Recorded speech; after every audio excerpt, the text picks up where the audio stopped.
ഇന്നുണ്ടാക്കാൻ പോകുന്നത് ചീര കുഴമ്പ് കറിയാണ്. അതിനുവേണ്ടി ഒരു 100 ഗ്രാം പരിപ്പ് കുക്കറിലിട്ട് വേവിച്ച് ഉടച്ചെടുക്കുക. അതിനുവേണ്ടി ഒരു 100 ഗ്രാം പരിപ്പ്, ഏത് പരിപ്പായാലും കുഴപ്പമില്ല, അത് നന്നായി വെന്ത് ഉടയണമെന്നുള്ളൂ. അത് കുക്കറിലിട്ടൊന്ന് വേവിച്ച് ഉടച്ചെടുക്കാം.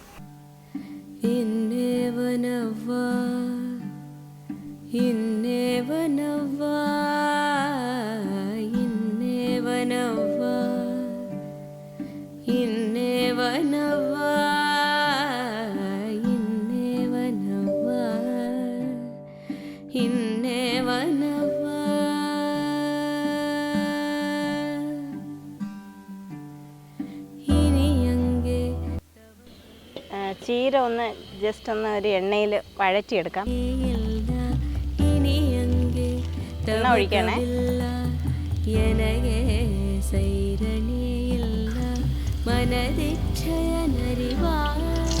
ചെറിയ ഉള്ളി മാത്രം ഇട്ടിട്ട് ഈ ഇലകളൊന്ന് അരിഞ്ഞു വെച്ചിരിക്കുന്ന ഇല ഒന്ന് വഴറ്റിയെടുക്കാം.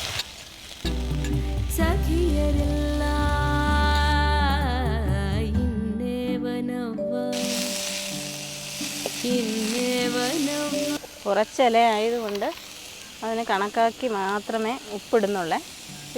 കുറച്ച്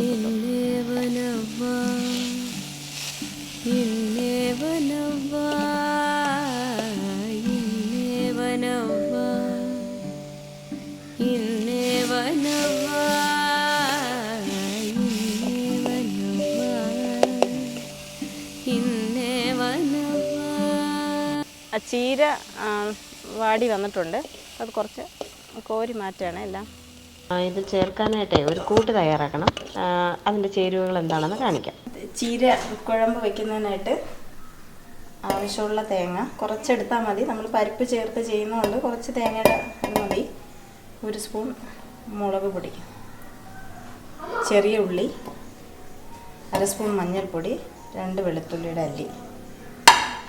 ഇതിട്ട് നന്നായി കുഴമ്പ് രൂപത്തിൽ അരച്ചെടുക്കാം. ഇനിയാണ് ഈ നമ്മൾ തയ്യാറാക്കി വെച്ചിരിക്കുന്ന കൂട്ടിന് വേണ്ടി ചെറുതായിട്ടൊന്ന് കടുക് താളിച്ചെടുക്കണം. കടുക് ഇട്ട് കൊടുക്കാം. ചെറിയ ഉള്ളി ഇടാനേ.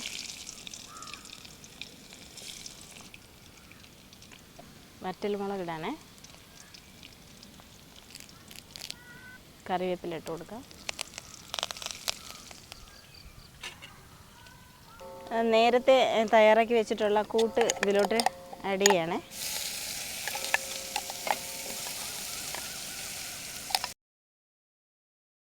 ഉടച്ച് വെച്ച പരിപ്പിടാനേ.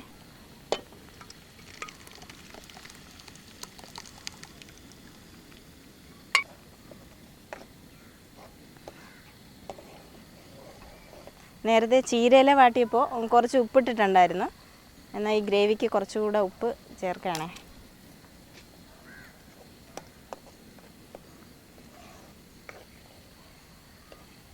കൂട്ട് റെഡി ആയിട്ടുണ്ട്. ഇനി നേരത്തെ വഴറ്റിയ ചീര ഇതിലോട്ട് ആഡ് ചെയ്യണേ. ഇതൊരു ലോ ഫ്ലെയിമിൽ ഒരു 5 മിനിറ്റ് തിളപ്പിക്കുക. റോസ് കളർ ആവണം.